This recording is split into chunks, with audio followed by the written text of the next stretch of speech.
Bonsoir les Itata. Il y a 2 ans, la Martinique accueillait pour la première fois l'arrivée de la Transat Jacques Vabre, une des courses au large les plus prestigieuses. Alors souvenez-vous, cet événement s'était déroulé dans un contexte particulier du fait de la crise sanitaire due au Covid et des troubles sociaux qui secouaient alors la Martinique. Cette année, notre territoire reçoit de nouveau la TJV, la Transat Jacques Vabre, dans de meilleures conditions a priori. Et il se trouve que cette année, la Transat Jacques Vabre fête ses 30 ans, en même temps que cette 16e édition. Et cette année encore, la TJV va battre tous les records de participation, avec 95 duos, soit 190 skippers. Comment la Martinique se prépare-t-elle pour cet événement? Quels sont les enjeux de ce rendez-vous pour la population et l'économie martiniquaise? C'est ce dont nous allons parler dans cette émission avec nos invités. Alors, je ne vais pas être galant, je vais commencer par un homme. Damien de Longueville, président de l'association Martinique Transat, on va dire co-organisatrice de l'événement. Oui, c'est ça, organisatrice avec l'association Transat Jacques Vabre. Oui. À côté de nous, en face de vous, Célia Saint-Ville, qui ici représente la commission Spiritourisme du Codérom. Tout à fait. Qui est le comité de développement des Roms AOC, c'est ça? Le comité de défense et d'organisation des Roms de la Martinique. Tout à fait. Oui, tout à fait. Face à vous, ou presque, Josette Sina, qui elle représente l'Académie de Martinique, Josette, notamment la filière café et la filière cacao. Alors, chargée de mission à la DRAFPIC, au rectorat, et effectivement pilote du projet café de la Transat Jacques Vabre pour l'Académie. Et puis Jean-Paul Joannel, qui est un peu, on va dire, notre grand témoin, puisqu'il a plusieurs casquettes. En l'occurrence, là, vice-président de Martinique Biosphère, Martinique Réserve de Biosphère. Mais vous avez aussi l'expérience des grands événements, Jean-Paul, et on va en parler durant cette émission, notamment de leur intérêt pour notre petit territoire. Voilà. Damien de Longueville, je me retourne vers vous. On l'a vu, 30e anniversaire de la Transat Jacques Vabre pour cette 16e édition. Un record battu, celui du nombre de skippers, de duos de skippers qui participent, 95, 190 skippers qui vont arriver. Et puis, bien entendu, un événement médiatique majeur sur le plan sportif transatlantique. Oui, et la Transat Jacques Vabre avait en 2019 un peu plus de 50 bateaux inscrits. En 2021, pour la première arrivée à la Martinique, il y avait 78 bateaux. Et nous avons cette année 95 inscrits. Oui. Donc c'est le signe que la course au large est un support, est un sport et un support qui suscite beaucoup d'intérêt, beaucoup d'engouement. Il faut savoir que chaque fois qu'un bateau s'inscrit et participe aux différentes courses au large, ça signifie de nombreux partenariats, sont des enjeux économiques forts, et donc on a vraiment le signe qu'il se passe quelque chose dans ce domaine. Comment est-ce que les choses se préparent pour Martinique Transat? Parce que vous êtes à la fois en charge de la réception de l'épreuve et puis aussi de l'organisation du village d'arrivée. C'est ça, on organise techniquement les infrastructures qui sont sur l'eau, donc les pontons, pour accueillir un grand nombre de bateaux, 95, mais certains font 35 mètres de long, donc c'est une flotte qui est considérable. L'essentiel de la flotte est accueilli sur le front de mer de Fort-de-France. Et puis une partie de bateau ira à quai à l'étang Abricot, puisqu'on n'a pas la place pour accueillir tout le monde. Il n'y aura pas le port cette année, c'est le port de l'étang Abricot en l'occurrence, le port de plaisance, pas le grand port maritime. Non, mais alors le grand port maritime, c'est parce qu'on était dans des conditions un petit peu particulières en 2021. Mais voilà, on va avoir en fait beaucoup de bateaux qui vont rester à la Martinique, puisqu'il y a une nouvelle course qui s'appelle Retour à la base et qui quittera la Martinique, Baie-de-Fort-de-France, pour les IMOCA, le 26 septembre. Les IMOCA, c'est une des catégories. Il y en a 4, on va en parler tout à l'heure. C'est ça. Donc une quarantaine de bateaux qui sont, pour être clair, ceux qui participent au Vendée Globe, vont quitter la Martinique le 26 novembre. Et donc vont rester à la Martinique jusqu'à cette date. Et c'est ce qui fait qu'on a un nombre de bateaux à l'instant T qui va être très conséquent. Célia Saint-Ville, vous étiez au Havre il y a 2 ans pour le village départ. Tout à fait. Pour le Codérom. Oui. Quel souvenir vous en gardez? Un très très bon souvenir, une très belle valorisation de la destination. Pour nous, une opportunité de visibilité pour la filière. L'idée pour nous, c'est de valoriser des maisons effectivement de Rome, mais tout l'ensemble d'un écosystème, c'est-à-dire toutes les entreprises qui gravitent, qui contribuent à montrer le patrimoine que constituent les Roms et la culture de la canne et aussi le sucre. Alors, même question à Josette Sina, qui elle aussi était au Havre il y a 2 ans. Pour l'Académie de Martinique, Josette, avec le recul 2 ans après? Avec le recul, effectivement, très belle expérience, puisque j'étais avec Célia et Martinique Transat sur le village de départ et également le village d'arrivée. Une grande implication des jeunes de l'Académie de Martinique et en nette augmentation cette année sur beaucoup d'actions. Donc, Madame la rectrice a donné son accord pour que tous les jeunes de l'Académie, du premier degré jusqu'au second degré, et même l'université, cette année, va participer à des actions. Donc, très, très, très bon souvenir. Et je pense que les jeunes ont gardé, étaient très contents de voir ces magnifiques bateaux qu'ils voyaient pour la première fois, de rencontrer des skippers. Et cette année, ils ont hâte de renouveler l'expérience. Avec un programme très riche, on va le voir tout à l'heure. Jean-Paul Joannel, donc vice-président de Martinique Réserve de Biosphère, mais aussi organisateur d'événements depuis très très longtemps, depuis votre statut de diplomate jusqu'à maintenant. Quel regard vous portez, Jean-Paul, sur un événement comme celui-là pour la Martinique? Alors moi, j'ai coutume de dire qu'il faut que la Martinique célèbre ses victoires. L'organisation de la Transat Jacques Vabre, c'est une victoire absolument extraordinaire. Enfin, je crois qu'on ne connaît pas cette histoire, mais Monsieur de Longueville est en face de moi. C'est lui qui est à l'origine. Il faut bien des personnes qui incarnent. Il est rentré dans la course pour qu'on accueille la Transat Jacques Vabre, la première qu'on a accueillie. En fait, les jeux étaient pratiquement faits, puisque c'était le Brésil qui devait accueillir un mois après. Et il a réussi l'exploit. En 15 jours, ça a été réglé. Il a constitué, il ne va pas le dire, donc je me permets de le dire à sa place. Avec Gilles Lamiré notamment. Oui, il a constitué une équipe de Martinique et il a fait la démonstration que quand le privé travaille avec le public et qu'on utilise tous nos atouts, qui sont nombreux, eh bien, on est imbattable. La preuve, on est capable de battre le Brésil en 15 jours. C'est un exploit. Non, mais c'est peut-être le seul domaine où on va battre le Brésil. Mais on ne connaît pas cette histoire-là, mais je trouve que c'est tout à fait exemplaire. Alors moi, je suis particulièrement sensible à cette réussite parce que, en fait, c'était une idée du livre bleu. Ouais. Voilà, c'est l'idée numéro 8 d'internationaliser un peu. C'était à l'époque où vous étiez délégué général de Contact Entreprise, je crois. Oui, mais enfin, moi, j'étais une petite main. C'est Emmanuel Durénal qui était président. Et on a publié ce livre en février 2014. On a donné des idées pour qu'on utilise la mer, parce que c'est un de nos atouts. Et ça a été, il y a eu cette course fantastique au diamant, il me semble, avec les barrés de la gueule, les voileux qui sont venus, les voileux qui sont venus enfin les plus grands coureurs de course au large du monde, français, qui sont venus à cette époque-là, qui ont fraternisé, c'est ça le mot, avec nos yoleurs. Et ils se sont rendus compte que la Martinique était une destination vraiment pour les courses de cette nature. Et c'est comme ça que, en fait, c'est comme ça que c'est né. Et après, bon, vous avez eu des contacts et tout, mais ça a été extrêmement rapide. C'est vraiment, vraiment une très belle réussite. Il y a eu des difficultés, mais justement, malgré les difficultés, on a triomphé aussi des difficultés. On va en reparler tout à l'heure. On va d'abord commencer par regarder une vidéo qui fait en fait un petit peu le récapitulatif de 30 ans de Transat Jacques Vabre.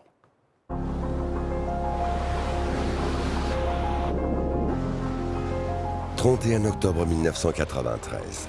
13 bateaux quittent les côtes normandes. Direction la Colombie. Fallait-il un petit grain pour lancer une nouvelle transat? Partir du Havre, premier port caféier de France, est une évidence. Surtout quand le partenaire s'appelle Jacques Vabre. La route du café est aidée. Paul Vatine, l'enfant du pays, remporte sa première grande victoire. C'était il y a 30 ans. En 2023, ils seront 100 bateaux, mais 200 marins sur la ligne de départ. Eh oui, la route du café se court en double. L'addition des talents, c'est l'ADN de cette course pas comme les autres. Au ponton, deux skippers se tapent dans la main. Sur l'Atlantique, deux cœurs vaillants tracent une route commune.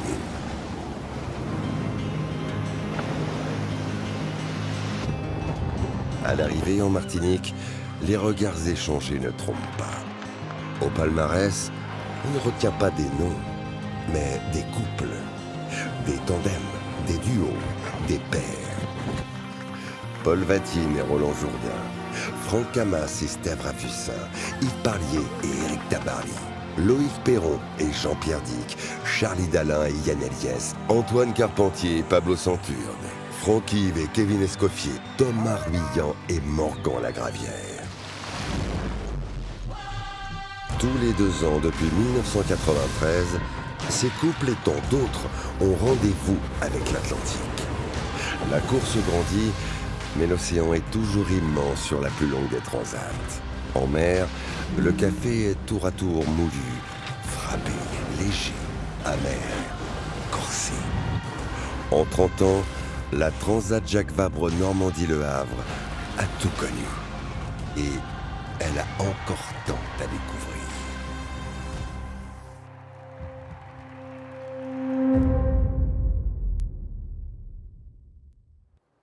Voilà, donc il y a un petit côté Koh-Lanta à la fin des images. Damien de Longueville, on l'a vu, c'est magnifique. D'abord, on voit tout ce que ça représente comme effort sur mer, notamment. Mais on l'a vu au tout début, c'était une course en solo. Et puis très rapidement, dès la deuxième édition, ça a été des duos. Oui, c'est une des originalités de la Transat Jacques Vabre. Il y a quelques courses en classe Figaro qui se courent en double, par exemple. Quelques-unes également en classe 40. Mais c'est vrai que la grande spécialité française, parce que la France a un poids considérable dans la course au large, c'est la course en solitaire et la Transat Jacques Vabre fait figure un peu de singularité dans les compétitions avec ce duo. Et d'ailleurs, cet événement, c'est une histoire de duo finalement. Il y a à la fois l'association Transat Jacques Vabre qui organise et Martinique Transat, il y a la ville du Havre et le café Jacques Vabre. Il y a maintenant le Havre et la Martinique qui est ville d'arrivée. C'est vraiment une histoire de duo. Et puis les skippers qui eux-mêmes sont en duo, quoi. Oui, c'est ça. Dans l'organisation, et vous parliez tout à l'heure gentiment de l'organisation et de ce côté public-privé, on a fait à la Martinique, pour avoir un dossier bien accepté, bien reçu, la même chose que ce qu'est la Transat Jacques Vabre, c'est-à-dire l'association de la ville du Havre, et de JDE Coffee, qui est la maison mère de la marque Jacques Vabre. À la Martinique, on a créé une structure publique-privée associative qui a été fondée par le comité martiniquais du tourisme et GBH, et qui ont avec eux au bureau la mairie de Fort-de-France et Gilles Lamiré, le skipper dont on a déjà parlé. Tout à fait. Voilà, et c'est en effet ce type de binôme, finalement, c'est amusant que vous l'ayez souligné, qui a fait la réussite pour l'instant, en tout cas, de ces organisations. Je ne suis pas le seul à le souligner. On verra tout à l'heure Régis Debon, qui est l'adjoint au maire au sport de la ville du Havre, qui insiste justement sur cette notion de duo. Célia Saint-Ville, pour une organisation comme le CODEROM, donc Comité de défense des Roms AOC, c'est bien ça, c'est typiquement le genre d'événement qui permet d'offrir de la visibilité à la Martinique et à ces entreprises.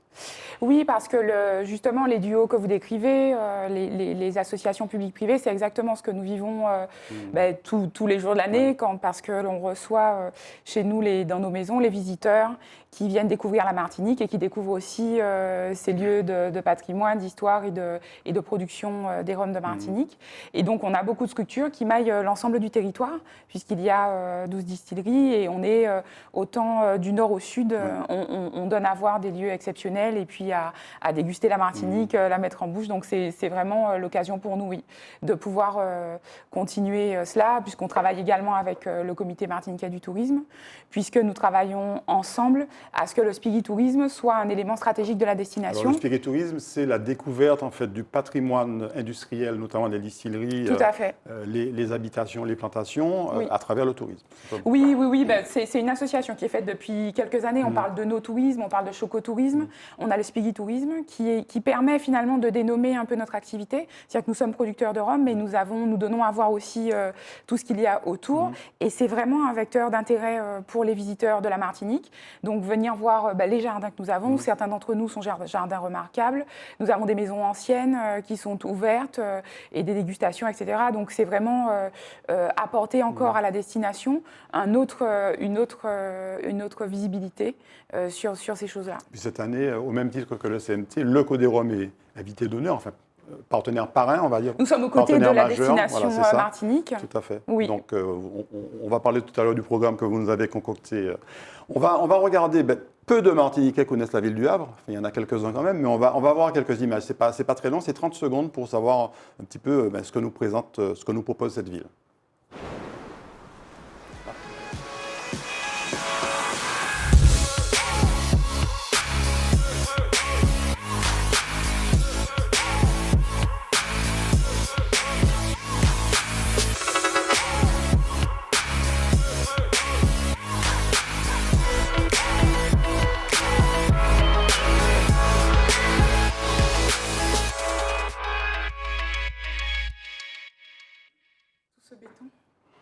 Bon, alors le Havre, à 2 heures de Paris, à 6800 km de la Martinique, donc il va accueillir effectivement ce village départ. Josette Sina, vous y étiez donc il y a 2 ans, un village départ immense, on a beaucoup marché, avec énormément de visiteurs, je crois que 500 000 sur les 10 jours. Quand on est professeur, enseignante comme vous, quand on encadre des scolaires, et qu'on suit les projets de l'académie concernant la filière café et cacao, une exposition comme celle-là, c'est appréciable. Alors c'est appréciable effectivement pour tous ces apprenants qui ont la possibilité de travailler sur un événement de très grande ampleur. Et donc en fait, c'est vrai que moi, en tant qu'enseignante et chargée de mission, le fait de pouvoir échanger avec les organisateurs, avec tous ceux qui sont sur le village de départ et d'arrivée, donc du coup, ça me permet d'avoir une visibilité plus grande et d'apporter aux équipes qui sont impliquées dans les projets. Jean-Paul Joannel, 500 000 personnes sur 10 jours, alors bon, c'est beaucoup plus que la population de la Martinique, on ne peut pas espérer en avoir autant. Si on en a 20 000 d'Amiens, ce sera bien, 20 000 visiteurs. Quand vous entendez ça, 500 000 visiteurs autour des bateaux et de tous ces stands, on se dit que ce sont potentiellement des visiteurs pour la Martinique aussi. Oui, tout à fait. C'est là. On va voir d'ailleurs quelques images pendant que vous parlez, quelques images de la foule sur le village. Oui, c'est important, ce qui génère la notoriété de la Martinique auprès notamment des touristes potentiels. Et c'est une manifestation énorme. Ouais. Et d'ailleurs, après, on se rend compte que souvent les compagnies de navigation se réorganisent par rapport à ces manifestations-là. Donc c'est très, très important. Je pense qu'on est dans une période où on est en dynamique de ce point de vue-là, puisque il y a eu 2 années qui ont été très riches pour la Martinique de ce point de vue-là, puisque la Martinique a obtenu 3 titres, 3 labels de l'UNESCO. Moi, je dis 3 médailles d'or. C'est quand même assez. Alors on va les fantastique. rappeler, c'était Martinique Réserve mondiale de biosphère. Pour ce qui concerne la course, justement, c'est d'abord l'Aïol. Donc c'est l'occasion de parler d'un citoyen martiniquais qui s'appelle Édouard Tinauguste, qui a été à l'origine de cela. Il faut dire le nom des gens, il faut dire ceux qui se sont... Ce n'est pas forcément des organisations, simplement, c'est des individus avec des personnalités qui sont très fortes, forcément. Ensuite, Martinique Réserve de biosphère. Martinique Réserve de biosphère, c'est Nathalie de Pompignan, et Jean-Paul qui est présidente. Jean-Paul Joannel, il est dans l'équipe. Et puis la toute dernière victoire, c'est la montagne Pelée. La montagne Pelée, qu'on attendait depuis très longtemps. Alors tout ça, c'est magnifique pour nous. Mais j'ai coutume de dire, et parfois on me le reproche, que ça génère aussi des obligations. Bien sûr. Parce que pour avoir ces titres, on a fait des promesses. Donc il faudra les tenir. Et donc, j'ai coutume de dire que le travail ne fait que commencer. Mais ce sont des chances fantastiques pour la Martinique. Tout le monde n'a pas ça. Il y en a un qui en est conscient, c'est Didier Laguerre, maire de Fort-de-France. Il était là-bas il y a 2 ans. Je crois qu'il repart à nouveau cette année pour le village départ. On va l'écouter. C'était pile il y a 2 ans, lors de la conférence de presse du comité martiniquais du tourisme, avant le départ de la Transat. Une des plus grandes courses au large qui fait le lien entre le Havre, première destination économique d'exportation de la Martinique, de transport maritime, mais le Havre qui a aussi une histoire patrimoniale avec la Martinique et avec Fort-de-France, et enfin parce que la Transat Jacques Vabre, c'est la route du café. Or, les premiers plans de café Arabica Typica qui ont donné le Blue Mountain à la Jamaïque sont arrivés en Martinique et ont été entreposés à Fort-de-France, dans le centre-ville de Fort-de-France. Et ils ont ensuite été transportés et plantés sur le nord de la Martinique avant d'être exportés dans la Caraïbe et dans la Grande Caraïbe. C'est vous dire que nous avons une relation particulière avec cette course et c'est pour ça que nous nous sommes positionnés pour accueillir la Transat Jacques Vabre. Nous allons faire en sorte que cette arrivée de la Transat permette à la Martinique de renouer avec sa tradition, son histoire, de la culture du café.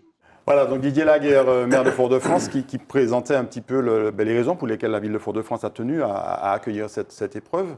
Damien de Longueville, bon, on l'a vu, hein, c'est une organisation assez costaud, hein, ça demande énormément de préparation. On peut presque dire qu'à la fin de l'arrivée de la Transat, à la fermeture du village il y a 2 ans, vous aviez déjà commencé à préparer l'édition de cette année.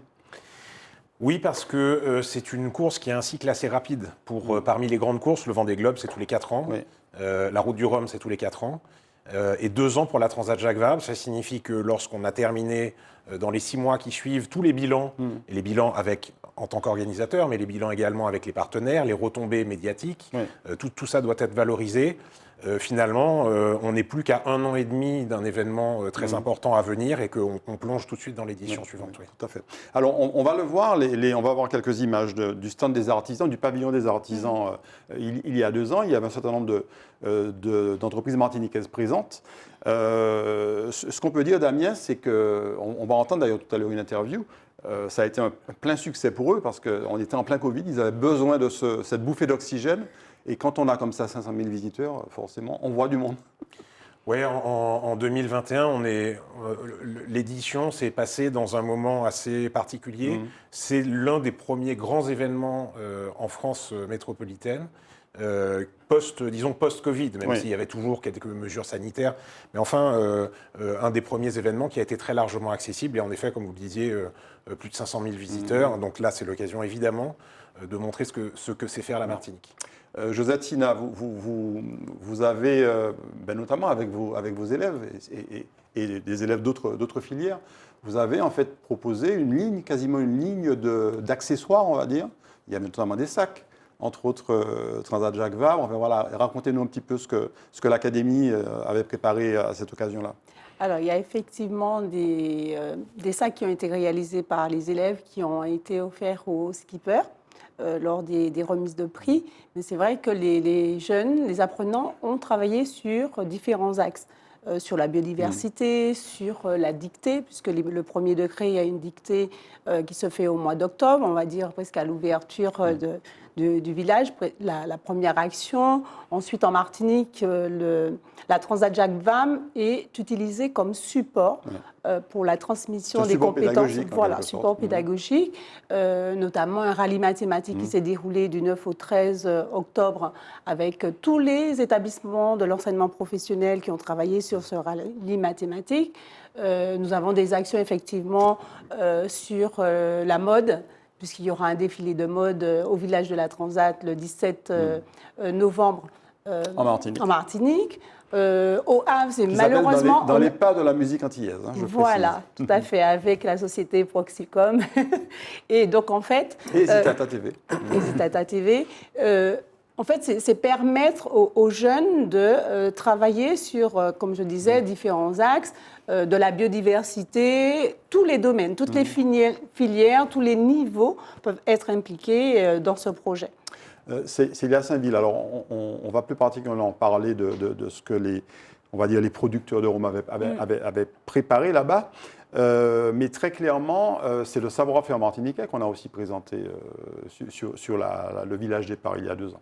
Oui, on était beaucoup plus axés, si on peut dire produits, vraiment présenter les produits, les faire déguster, les faire apprécier. C'était amener un petit peu les gens à nous, mettre un petit peu de chaleur concrètement et de couleur un petit peu.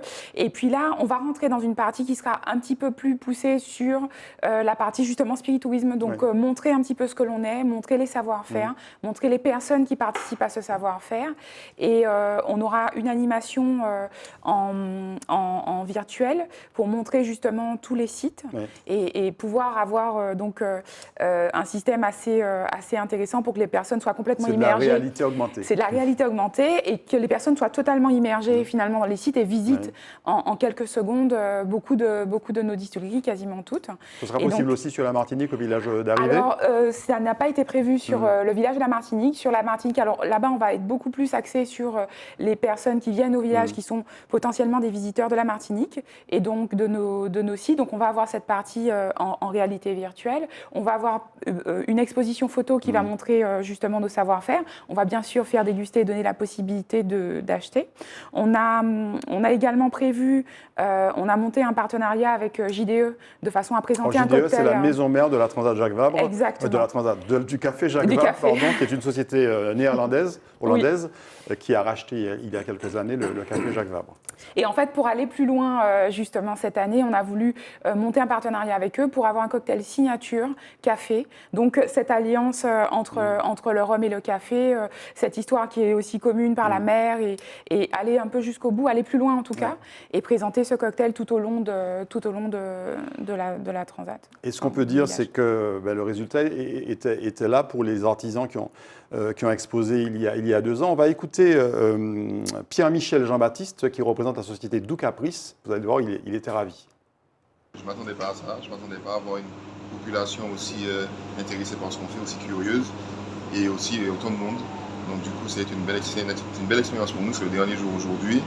Alors, on espère avoir encore du monde. Mais en tout cas, les Havrais et tous ceux qui sont passés sont curieux, n'ont pas peur de goûter et surtout n'ont pas peur de se faire plaisir avec le soleil qu'on leur amène. Est-ce qu'ils sont surpris par le goût des produits que vous leur proposez? Ils sont surpris, agréablement surpris, notamment par les produits au coco, parce qu'on a une grande variété de produits au coco, notamment les tablettes coco, des doucelettes, un caramel ou lait de coco. Donc ils sont surpris. Il y en a qui arrivent qui disent moi j'aime pas le coco. Donc on leur fait goûter et ils finissent par apprendre. Parce que voilà, c'est des produits qui n'ont pas l'habitude de goûter. Et le bilan donc, est positif après une dizaine de jours de présence au village.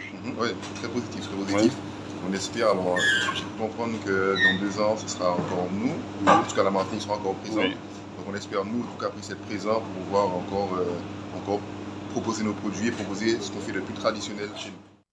Voilà, Pierre-Michel Jean-Baptiste, un jeune Martiniquais qui effectivement représente la société Doux Caprice. J'ai vu leur stand parfois complètement bondé, donc je pense qu'effectivement les visiteurs ont apprécié. Célia Saint-Villon, on va vous libérer parce que vous devez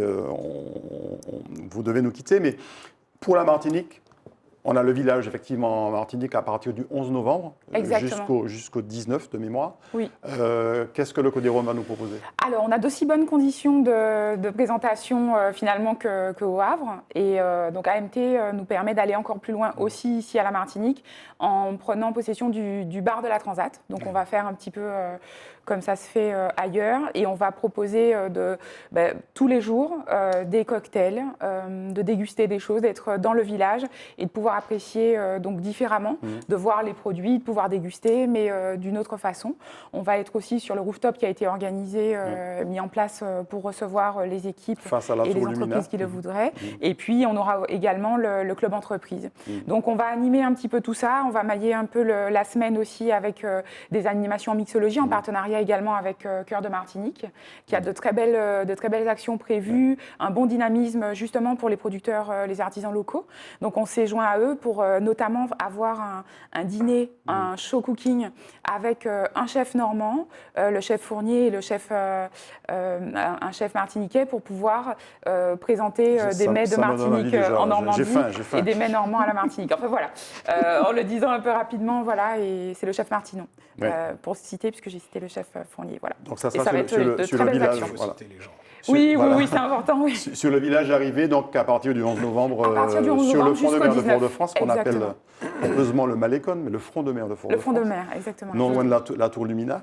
Merci beaucoup Célia Saint-Denis. Merci à vous On de nous va avoir reçus. regarder Monsieur Régis Debons d'Amiens, que vous connaissez, qui est l'adjoint au sport de la ville du Havre, qui lui aussi a été ravi. Alors lui, il est venu en Martinique avec une délégation et il nous a dit sa satisfaction lors de la remise des prix sur le podium. On l'écoute. Et donc ce duo, il existe aussi entre la ville du Havre et la Martinique. Et ce duo, il doit continuer d'exister. Ce duo, en 2023, il doit être concrétisé, renforcé, parce qu'ici, la Martinique, vous avez un vrai diamant. Vous avez un potentiel magnifique. On est venu en délégation assez nombreux. Je remercie vraiment toutes les personnes qui se sont occupées de nous sur cette semaine pour nous montrer la richesse de votre culture. Et je peux vous garantir que ce duo, il va marcher du tonnerre de feu en 2023, parce qu'on va être amené à se revoir. J'espère que je reviendrai aussi pour continuer de travailler avec vous avant 2023, parce que c'est un vrai plaisir d'être ici. Voilà, donc Damien de Longueville, je le disais, Régis Debons, donc on l'a vu, enchanté de son séjour en Martinique, même si les conditions étaient particulières, mais en tout cas, il a insisté sur ce fameux duo entre la ville du Havre et la Martinique et la ville de Fort-de-France. On en revient au duo. C'est ça, mais c'est le fil conducteur depuis le départ. Oui. Voilà. Alors, nous accueillons Michel Fayad, alors, le bien connu, le très connu Michel Fayad, beaucoup d'honneur, merci. qui est à la fois l'un des cofondateurs du musée du Rhum et également du concept de spiritourisme en Martinique. Hein. Je le disais, la découverte en fait du patrimoine industriel autour des distilleries notamment. Et vous représentez la sucrerie La Salle, qui est un des éléments du patrimoine samaritain. En fait, dans le spiritourisme qu'on a mis sur place il y a une trentaine d'années maintenant, hein, vous savez, ça va vite. Il n'y a pas que le rhum, il y a aussi le sucre, il y a aussi beaucoup de choses. Il y a le café, il y a surtout le patrimoine martiniquais. Et ça, c'est très important. En plus, c'est un patrimoine partagé. Et derrière ce patrimoine-là, justement, il y a plein de petites unités sucrières, caféières ou même romières qui existaient à l'époque, qui ont été lapidées, décimées pendant toute une période. Et c'est vrai qu'on a oublié que derrière tout ça, il y avait un patrimoine, il y avait une culture, il y avait un produit régional. C'est toute l'histoire de la Martinique, vous voyez. Donc, et la sucrerie La Salle est moins connue que la distillerie de Saint-James, en l'occurrence, qui est justement, et que le musée du Rhum. Ah oui, et pourtant, c'est un bâtiment d'une beauté extraordinaire. C'est-à-dire qu'en fait, c'est un bâtiment ruine qu'on a restauré. Absolument. Je veux dire, parce qu'effectivement, on a trouvé un moyen superbe de pouvoir restaurer un patrimoine martiniquais, c'est par rapport au financement touristique. Donc finalement, il y a un train, un train des années 30 qu'on a restauré avec l'aide de l'Europe et avec les machins, du musée, et qui amène aujourd'hui à l'habitation La Salle. Donc vous voyez, c'est une espèce Donc on laisse sa voiture dans le parking on laisse sa voiture dans le parking, du musée du Rhum. Dans le musée du Rhum, on va voir la maison de la distillation, qui est la maison d'Alambic, on prend le train à la gare, un locotracteur des années 40, sur voie ferrée, hein, on est bien d'accord. Et puis, on va directement à l'habitation La Salle, qui est une sucrerie, par contre, du XVIIe siècle. Donc ça, c'est encore plus ancien. Mais on aura faire des reportages. On est sur 1670, etc. Et c'est vrai qu'on que... on est sur 350 ans. on est sur 350 ans d'histoire, vous voyez, avec des moulins à eau, etc. Et ça, vous allez mettre en avant la sucrerie à travers un événement comme la Transat Jacques Vabre, Damien de Longueville. C'est extraordinaire que cette exposition nous permette de redécouvrir finalement un patrimoine industriel martiniquais. Il faut bien comprendre que la Transat Jacques Vabre, c'est un événement sportif qui est destiné à mettre en valeur la Martinique. C'est une plateforme. Comme il a mis en valeur le Havre et la Normandie. La région de départ, la région d'arrivée, et tout ce qui est constitutif, pour nous en tout cas à la Martinique, de la région d'arrivée. Voilà. Ça n'a pas d'autre intérêt. On n'a pas une vocation à s'occuper d'organiser un événement sportif, nous, dans l'association, pour d'autres raisons que de faire venir du monde à la Martinique, de mettre en valeur la Martinique et de montrer tout ce qu'elle fait de bien. Voilà. Jean-Paul Joannel, donc Martinique Réserve de Biosphère va participer en partenariat avec un certain nombre d'autres entreprises, publiques ou privées. C'est un moyen aussi pour vous de mettre en valeur ce patrimoine environnemental, cette biodiversité extraordinaire que compte la Martinique. Oui, on a vocation à participer à la connaissance, faire connaître, et c'est une opportunité qui est fantastique. Enfin, j'en vois pas beaucoup d'autres. Et donc, il ne fallait pas rater cette possibilité. Donc, c'est la première fois qu'on sera un partenaire si proche et à un si haut niveau. Bon, c'est aussi une reconnaissance du travail. Martinique Réserve de Biosphère, c'est le travail de la population. Il ne faut pas se tromper. D'ailleurs, on le voit, vous apposez des plaques dans toutes les communes de Martinique Absolument. aujourd'hui pour remercier la population de sa qu'elle a fait. participation. Qu'est-ce qu'on a fait? On a fait 34 réunions dans les 34 communes et on s'est servi des comptes rendus de ces 34 réunions pour bâtir le projet, le dossier de candidature. Et donc, la candidature, on a réussi. Donc, c'est la population martiniquaise qui a réussi. Nous avons simplement été des scribes, c'est tout. Et donc, maintenant, les gens ont exprimé un certain nombre ils ont mis en valeur, ils ont estimé qu'un certain nombre de choses devaient être mises en valeur, et c'est ce qu'on fait maintenant. Et on devra, je le dis en passant quand même, on a obtenu ce titre. Il y aura une visite de l'UNESCO, de la structure qui est chargée de voir si oui ou non on aura tenu nos promesses. Donc c'était 8 ans après qu'on ait obtenu ce titre. Et donc il nous reste 6 ans. Mais le travail a vraiment bien commencé et c'est toujours difficile de faire travailler ensemble les Martiniquais. Martinique Réserve de Biosphère, pour l'instant, y arrive. Voilà. Alors, vous l'avez compris, on parle là des enjeux pour la Martinique de la réception d'un tel événement. On va parler dans un instant des scolaires, n'est-ce pas, Josette Sina? Mais on va d'abord écouter une interview, enfin un véritable plaidoyer, on peut le dire, de France Taudiard, qui est adjoint au maire de Fort-de-France, mais aussi président en tant que conseiller communautaire de la CACEM du port de Plaisance les Sans-Abricots. Et on va voir que lui, il a très très vite et très rapidement résumé les enjeux pour la Martinique de recevoir une compétition comme celle-là. Merci à l'organisation d'avoir choisi Fort-de-France. C'était pas gagné d'avance. Et on a tenté, on est ici sur une installation qu'on peut qualifier d'éphémère, et on a tenté de répondre aux défis. Et je crois savoir, d'après les organisateurs, que ça plaît, qu'on a été à la hauteur, en tout cas, du cahier des charges qui nous avait été imposé. Et donc, on a répondu aux attentes. On peut faire mieux, on doit faire mieux, et on peut faire mieux si on veut pérenniser la manifestation, n'est-ce pas? Parce que, en temps en charge du nautisme, on gère donc le port de Plaisance de les Sans-Abricots, qui reçoit 340 anneaux, 130 places à terre. Il y a une extension immédiate, là, plus de 110 places. Et avec, dans le futur, et ça va nous permettre d'accélérer le mouvement avec un port à terme de 1000 anneaux. Donc on est capable, et avec tout l'aménagement de la baie du front de mer de Fort-de-France, on est capable de recevoir des grandes manifestations. Donc très rapidement, j'ai cru comprendre qu'on s'interroge sur les retombées d'une telle manifestation. Mais il faut vraiment avoir des visées très courtes et ne pas être conscient de ce que ça peut apporter à un pays de telles manifestations. Au-delà du cœur de ville, au-delà de la ville capitale, c'est la Martinique qui en profitera. Les retombées, je veux dire, le surplus de personnes qui vont venir en Martinique parce que la Jacques Vabre est arrivée en Martinique, ne serait-ce que pour venir rencontrer donc, des athlètes et des performeurs de tel niveau, ils vont avoir envie de revenir en Martinique. Donc merci d'avoir choisi la Martinique. Sacré avocat, France Taudiard, pour la Transat en Martinique. Oui, mais en plus, il est visionnaire, puisqu'on n'avait pas beaucoup parlé de l'étang Abricots, et finalement, 2 ans plus tard, on a besoin d'avoir de la place. Pour sa paroisse aussi. Puisqu'il est président du port de Plaisance de l'étang Abricots. Voilà. Josette Sina, on va reparler des scolaires, puisque effectivement l'académie est partenaire depuis 2 ans maintenant de cet événement avec d'autres, et de Martinique Transat.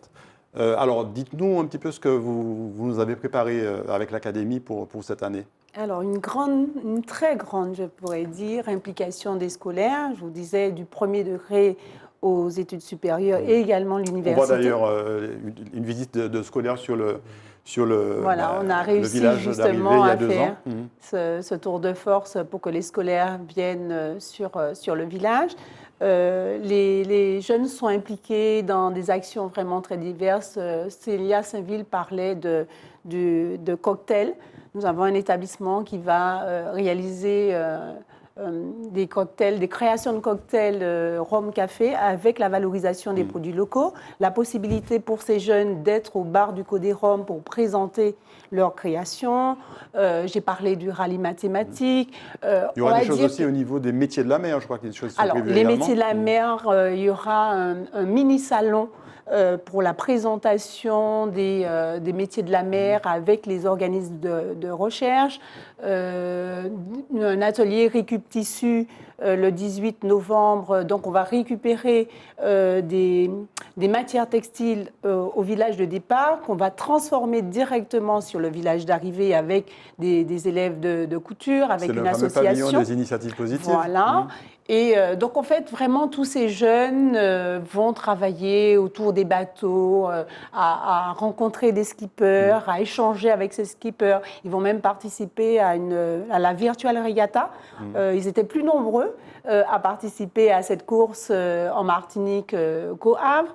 Il y a une implication forte du second degré parce qu'il faut savoir que les établissements scolaires du premier degré sont impliqués au Havre, alors qu'en Martinique, c'est premier et second degré. Et cette année, nous avons l'université, puisqu'il y a des étudiants qui vont présenter leurs actions, la valorisation de la biodiversité. Les jeunes sont conscients que maintenant, nous avons le label Martinique Réserve de biosphère, et ils travaillent justement à la connaissance de la biodiversité martinique et pour la valoriser et être vraiment qu'ils connaissent justement cette biodiversité marine, terrestre, et tout ce que la Martinique a comme richesse. Et ça, c'est très important.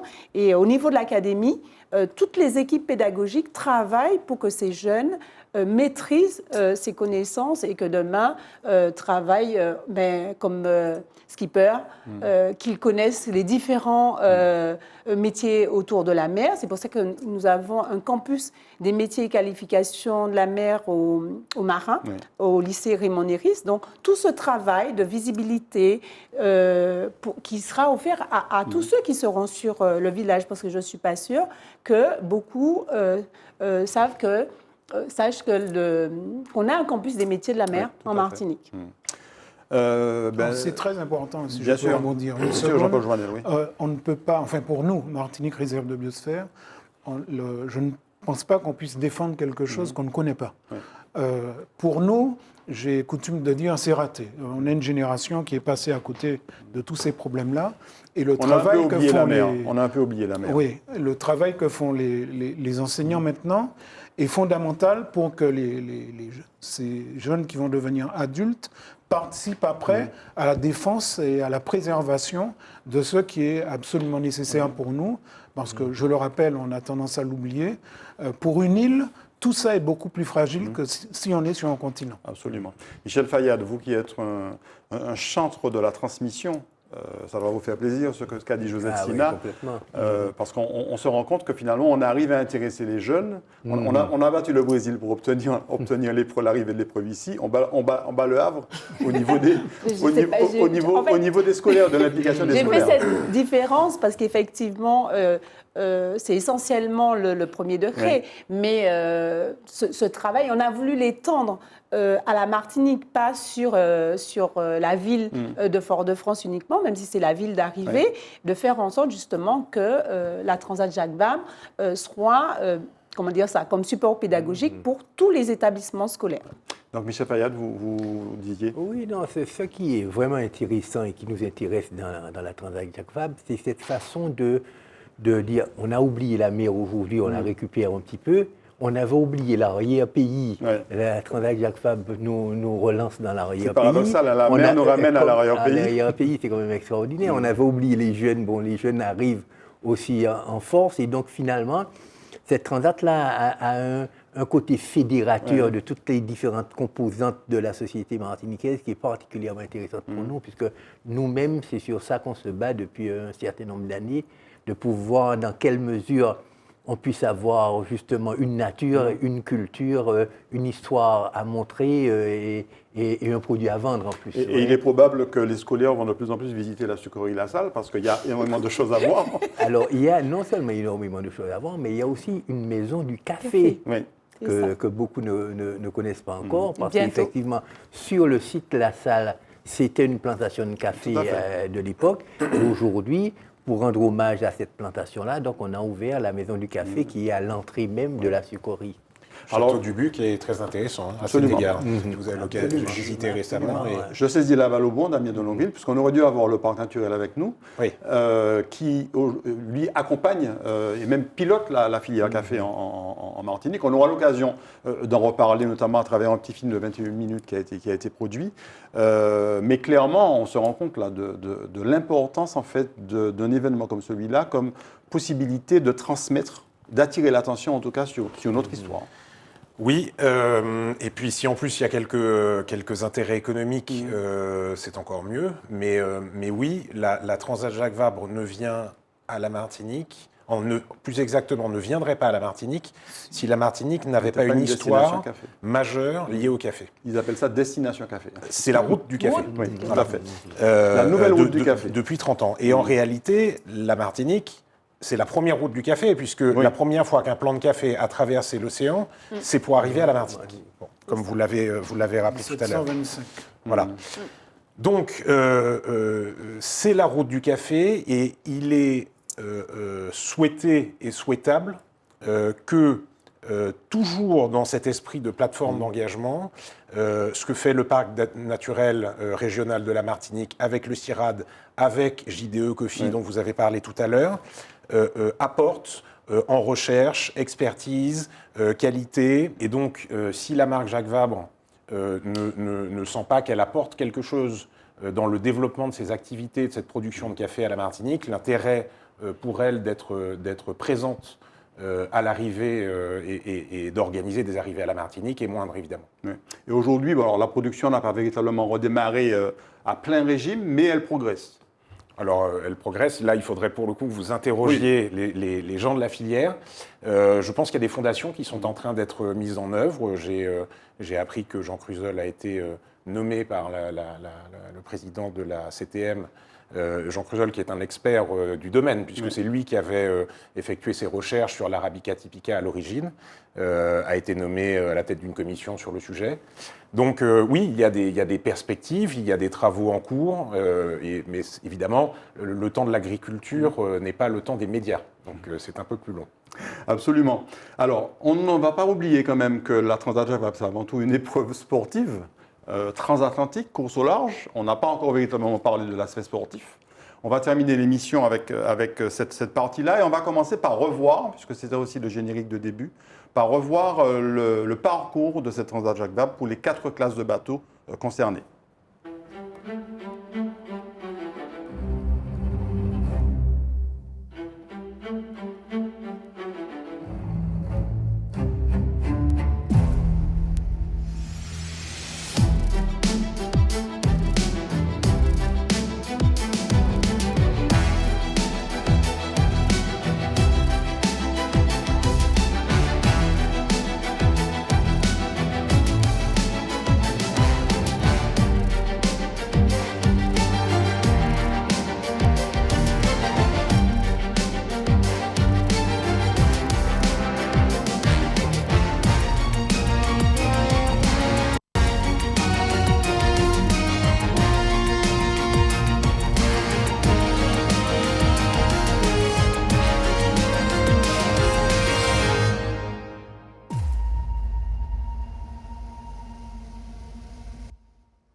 Voilà, 4 classes de bateaux, les classes 40, les Ocean 50, les IMOCA et les Ultimes, les très grands, et 4 parcours. Oui, c'est ça, 4 parcours. L'intérêt de faire 4 parcours, c'est de laisser les bateaux, en fonction de leur catégorie, à peu près aussi longtemps à la mer. Oui. Et évidemment pour les partenaires et pour le public, d'avoir des arrivées à la Martinique le plus regroupées possible. Oui. On va voir quelques images d'ailleurs des bateaux qui étaient notamment à quai à Fort-de-France il y a 2 ans. Il y aura bien sûr beaucoup plus de classes 40, que ce sont les plus petits. Ils sont aussi les plus nombreux. Oui, mais l'IMOCA que vous voyez à l'écran fait partie d'une flotte qui est très importante. Link Daoud qui avait gagné il y a 2 ans. Voilà, le vainqueur de l'édition 2021. On aura un peu plus de 40 IMOCA inscrits. pour 45 classes 40 environ. Donc ce sont les 2 plus grosses flottes. Les IMOCA sont très nombreux puisqu'ils sont en course de préparation et de qualification surtout pour le prochain Vendée Globe, donc le Tour du Monde en solitaire. Et on aura alors un équipage martiniquais avec Jean-Yves Aglaé et c'est pas Richard, c'est Hervé Jean-Marie. Hervé Jean-Marie, comme c'est 3 prénoms, c'est un petit peu compliqué. Et puis, on va voir d'ailleurs la mise à l'eau du bateau de Jean-Yves Aglaé. C'était il y a 2 jours au Havre, on regarde.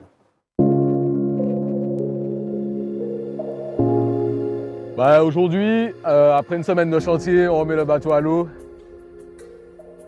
On espère qu'il flotte. On vous dira ça dans 10 minutes. Là, le gros du travail a été fait, la déco, l'anti-fouling, la préparation mécanique à l'intérieur. Cet après-midi, tout de suite en fait, on le remet à l'eau, on change le bassin, on finit la préparation et on espère avoir une bonne fenêtre demain pour aller au Havre. Le convoyage au Havre est prévu à partir de demain en fait, quand on a fini de préparer le bateau. Les conditions ne sont pas top. On a vu qu'il y a des conditions météo avec des vents très forts, jusqu'à 40 nœuds, 80 km/h environ. Donc nous, l'idée c'est de trouver une bonne fenêtre météo qui nous permet de faire tout le convoyage dans des conditions sécurisantes.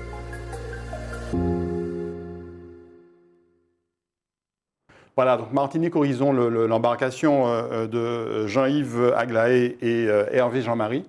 Alors, ils étaient à Saint-Malo et pas au Havre, Damien, c'est bien ça? Pour la mise à l'eau, oui.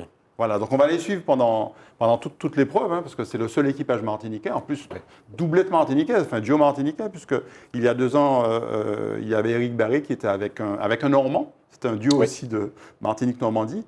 Et puis on a aussi le Guadeloupéen Kenny Piprol, qui est un grand espoir de la spécialité de la course au large, qui avait terminé 3e, je crois, de la Mini Transat il y a 5 ans. Oui, qui est un très bon, Kenny Piprol, qui a un très bon bateau en classe 40. On est prêt pour l'installation ou l'accueil de ces bateaux. On sera prêt. Oui, pour les infrastructures, bien sûr. Mais ce qui est important, ce que vous venez de dire, c'est que en fait, la Transat Jacques Vabre, en venant à la Martinique, donne enfin l'opportunité aux très bons marins, aux très bons skippers martiniquais qui exercent principalement dans la Caraïbe, d'avoir la possibilité d'accéder à la course au large. Jusqu'à présent, il y avait une sorte de mur infranchissable, un mur de budget, clairement, il faut le dire, qui était infranchissable. Mais lorsque une course, comme c'est le cas de la Route du Rhum en Guadeloupe, désormais pour la Transat Jacques Vabre à la Martinique, arrive sur le lieu d'origine de ceux qui souhaitent passer ce mur, eh bien, les partenaires se présentent, les soutiennent, les projets se montent. Hervé et Jean-Yves font partie de l'association Caracoli, donc c'est ce lien aussi avec l'Aïeul qui est important. Mais ils vont créer des vocations. On va avoir tous les jeunes des clubs de voile qui vont pouvoir venir à la rencontre, d'abord naviguer, organiser des régates et venir à la rencontre des skippers sur le village d'arrivée. Voilà, c'est ça, c'est ces éléments-là et ces vocations qu'on souhaite créer. Et c'est de l'Aïeul, quelque part, que tout est parti, puisque c'est grâce à cette fameuse, pas compétition, mais ce petit challenge des barrés de l'Aïeul, qu'avec Gilles Lamiré, Damien de Longueville, vous avez eu cette idée de... Oui, et figurez-vous que Gilles Lamiré et Maxime Sorel ont beaucoup navigué avec Hervé Jean-Marie et Jean-Yves Aglaé, et les ont beaucoup soutenus dans la construction du projet de course au large de classe 40 qu'ils ont désormais dans les mains. Ouais. Josette Signe, l'Académie va suivre aussi la partie sportive, la compétition. Bien sûr, les apprenants sont sur les différents axes, notamment le sport, puisqu'il y aura une mini-régate qui sera organisée par l'UNSS. L'Union nationale du sport scolaire. Voilà. Et ces jeunes vont arriver, donc on ne va pas le faire sur le plan d'eau de Fort-de-France, certainement sur le plan d'eau du Marin. Et c'est vrai qu'on tenait à être sur tous les niveaux par rapport à cette transat. On va retenir le numéro 104, c'est le numéro de l'embarcation Martinique Horizon de Jean-Yves Aglaé. Oui, c'est Jean-Yves Aglaé. Excusez-moi, j'ai du mal à... Jean-Yves Aglaé et Hervé Jean-Marie. Il faut quand même dire que c'est un bateau 104. Dans la classe 40, on affecte les numéros par ordre chronologique. Donc on est quasiment à 200 par ordre d'inscription. Alors, par ordre de création du bateau. Ah oui. De mise à l'eau. Donc, c'est un assez vieux bateau, celui d'Hervé et Jean-Yves. Il flotte, hein, on l'a vu. Il flotte, on est déjà dans de bonnes conditions. Mais donc, ils ont évidemment une ambition de réussir cette Transat Jacques Vabre, de faire du mieux qu'ils peuvent en classement. Mais c'est le début d'un projet, c'est la première fois qu'ils vont faire une Transat en double tous les deux. Ouais. Voilà, donc des ambitions sportives qui sont mesurées. Il ne faut pas s'attendre à ce qu'ils soient vainqueurs en classe 40, mais qu'ils arrivent et qu'ils laissent tout le monde abandonne, ils vont gagner. Si déjà ils laissent quelques équipages derrière eux, ça leur aura mis un pied à l'étrier magnifique. Et puis on rappelle donc 95 skippers, 95 duos de skippers, plutôt 190 skippers. Donc ça fait quelques familles et accompagnants et amis qui vont venir les voir sur place. Au total, l'écosystème autour de la course, organisation, team, skipper, médias, c'est 1 millier de personnes et les hôtels référencés sont tous pleins pour la période du mois de novembre. Et on peut imaginer au-delà, on va pouvoir le mesurer après coup, mais beaucoup évidemment de venues de touristes ou de gens qui sont intéressés par le sport ou de gens qui viennent prendre leurs vacances à cette occasion qui seront à la Martinique en novembre. Oui. Jean-Paul Joannel, à part faire le tour de Marie-Galante à la nage, non, en bateau, vous n'avez pas fait la transatlantique, hein? Pas encore, mais ça va venir. Ouais. Qu'est-ce que ça vous inspire, tous ces grands champions, de vrais sportifs de très haut niveau, hein? Parce qu'on l'a vu tout à l'heure, hein, il faut être solide. Hein. Ben, comme c'est un monde auquel je n'appartiens pas, je suis très, disons, fasciné parce que ce sont vraiment, ces skippers, c'est une race qui est à part pour prendre ces décisions-là et puis conduire ces projets-là aussi, parce que il n'y a pas simplement le côté sportif, hein, il faut savoir fédérer pour avoir les moyens de ces projets qui sont importants. Donc moi, je suis en admiration devant tous ces gens qui réunissent autant de qualités pour conduire ces projets-là. Michel Fayad n'est pas météorologue, mais on sait qu'il y a une tempête tropicale qui est à l'approche de la Martinique. On espère, Damien, qu'il n'y en aura pas d'autres au moment de l'arrivée, enfin même pas seulement pendant l'arrivée, puisqu'il y a aussi cette traversée de l'Atlantique, sur une période qui, en général, a tendance un petit peu à être de plus en plus tardive, la période cyclonique. Donc on espère qu'il n'y aura pas de grosses perturbations.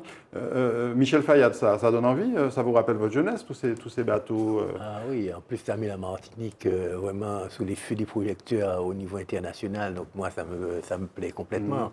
Parce que quelque part, la Martinique, pendant très longtemps, on avait toujours l'impression qu'on suivait la Guadeloupe sur certaines grandes transats, etc. Sur la route du Rhum, on les suit. Hein, oui, mais bon, aujourd'hui, la Transat Jacques Vabre est quand même quelque chose d'important. Et c'est vrai que tout ça va générer de l'activité, va générer de la convivialité. Des touristes vont venir, des journalistes vont venir, on va pouvoir leur présenter le pays. Enfin, touristiquement, c'est un très très beau challenge. D'ailleurs, on va rappeler, Damien et Josette, les dates principales. Le 20 octobre, donc, ça y est, hein, le village est ouvert. Le 20 octobre au Havre. Le départ le 29, le dimanche 29. Oui, c'est ça. Départ le dimanche 29. L'ouverture du village d'arrivée à Fort-de-France le 11 novembre, avec des activités le week-end du 11-12, dont la pagaie des Mapipis, on l'a dit, et des courses handi-voile pendant la journée du 11, donc la pagaie des Mapipis le 12. Et puis ensuite un village qui va avoir de multiples activités, régate handi-voile, démonstration, initiation à l'aïeul, et jusqu'au 19 novembre. Et la fermeture de la ligne, donc la fin de la course officielle, le 27 novembre. Ça veut dire qu'a priori, tous les bateaux, en tout cas tous les rescapés de cette transatlantique seront arrivés. Oui, normalement, en tout cas, normalement tous seront arrivés. Ce n'est pas une obligation, mais ceux qui arrivent ultérieurement ne sont pas classés. C'est un mode de fonctionnement et de règlement qui sert à éviter que des équipages ou des bateaux pas haut niveau ne s'inscrivent et puissent arriver beaucoup trop tardivement, ce qui les mettrait eux-mêmes en danger. Josette Sina, 2 dates importantes, selon vous, au niveau de l'Académie? Alors, 2 dates. Le 15 novembre, il y aura le mini-salon pour la présentation des métiers de la mer. Oui. Il y a peut-être 3 dates. Donc, le défilé de mode le vendredi 17. Alors, défilé de mode dans les pas de la musique antillaise. Voilà. Et donc, ça sera le 17 de 16h à 17h au village. Et enfin, un atelier récup tissu le samedi 18 de 9h à 12h. Donc le village d'arrivée qui va être installé sur le front de mer de Fort-de-France, le Malécon pour ceux qui préfèrent ce nom-là, donc pendant une dizaine de jours environ. On va terminer cette émission par un petit tour de table. Michel Fayad, qu'est-ce que vous attendez au niveau de la sucrerie La Salle et des Rhum Saint-James de cette... C'est-à-dire, déjà, on les attend, ils vont pouvoir prendre le train depuis le musée.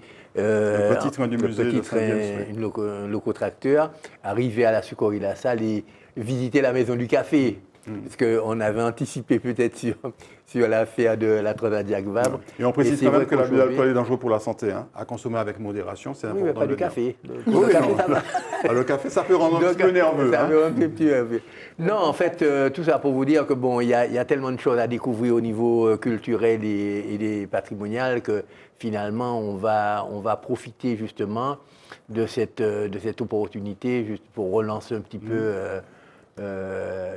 notre fréquentation touristique. Jean-Paul Joannel, je crois que vous aviez des gens que vous vouliez mettre à l'honneur après avoir mis à l'honneur Damien de Longueville tout à l'heure. Oui, moi je souhaite rendre hommage à ceux qui ont, enfin, aux principaux artisans, puisque c'est une équipe qui est vraiment très très large, mais il faut bien des leaders pour conduire une équipe. Et dans mon esprit, il y en a 4, d'après ce que j'ai compris. Alors, bon, je ne vais pas reciter M. de Longueville, mais c'est le numéro 1 quand même. Et puis, il y a Jean Trudeau, qui n'en est pas à son coup d'essai. C'est vraiment un personnage... De Marie-Galante, d'ailleurs, originaire de Marie-Galante. Tout à fait. Qui a fait un gros travail pour que cette course soit enracinée en Martinique et que le monde de la voile en Martinique, avec l'Aïeul, rencontre le monde de la voile international, français, etc. Et puis, je veux parler aussi de 2 politiques. Je suis très à l'aise parce qu'ils ne sont pas de mon bord. C'est Karine Mousseau, qui était à l'époque présidente du comité martiniquais du tourisme et qui a été parmi les chevilles ouvrières de cette affaire. Et puis Yann Monplaisir, qui n'était pas dans des conditions politiques, c'était au moment de certains affrontements. Il a pris ses responsabilités et il a appuyé très clairement le projet. Donc félicitations à eux. Josette Sina, le mot de la fin pour l'Académie. Alors, le mot de la fin... Le mot de la fin avant le début, que tout commence. C'est qu'en fait, les équipes pédagogiques voient l'opportunité pour emmener les jeunes voir tous ces beaux bateaux, participer à cette belle fête sur la biodiversité marine et sur la régate. Et enfin, j'invite la population à venir découvrir toutes les actions, toutes les réalisations de ces jeunes, puisqu'ils se sont investis depuis le mois de juin et depuis la rentrée, pour travailler sur la thématique Transat Jacques Vabre. Damien de Longueville, bon, mais on y est presque, hein, puisque le village du Havre a ouvert. Le départ, c'est dans une petite dizaine de jours maintenant. Confiant. Il y a encore du boulot, mais confiant. On n'est jamais très confiant dans l'événementiel, je pense que vous le savez, mais on met tout en œuvre pour que ce soit un très bel événement, voilà, et qui soit une réussite et qui crée des vocations. J'ai eu l'occasion d'entendre il y a quelques années des coureurs au large qui sont très connus, qui expliquent que leur vocation est venue en voyant des arrivées de bateaux de la route du Rhum à Pointe-à-Pitre. J'espère que dans 3, 4, 5 ans, nous aurons des champions. Il y en a qui vont d'ailleurs aux Jeux Olympiques prochainement, des champions martiniquais dans ce domaine qui pourront dire que c'est la Transat Jacques Vabre qui a suscité leur vocation, qui a permis à leur vocation d'éclore. Très bien, merci à vous 4 et à Célia Saint-Ville qui a participé également à cette émission, de nous avoir donné envie, j'espère en tout cas à vous téléspectateurs, de suivre à la fois la compétition Transat Jacques Vabre et puis tout ce qui va se dérouler autour. Rien qu'avec le programme que Josette Sina et ses collègues ont mis en place, on a largement de quoi faire. On va suivre le numéro 104 Martinique Horizon, de Jean-Yves Aglaé et Hervé Jean-Marie. On va suivre aussi Kenny Piprol. Je me souviens plus précisément du nom de son bateau. Vous l'avez en tête, Damien? Ah non, je l'ai pas. Si, Captain Alternance. Oui, c'est ça, Captain Alternance. Donc on va tous les suivre. Stuositata, puisque nous aurons une émission régulière qui fera le point à la fois sur la course et puis sur tout ce que ces acteurs martiniquais et normands ont préparé pour rendre cette compétition, cet événement le plus intéressant possible. Merci beaucoup de nous avoir suivis. On se retrouve très bientôt pour une prochaine émission. Bonne journée, bonne soirée.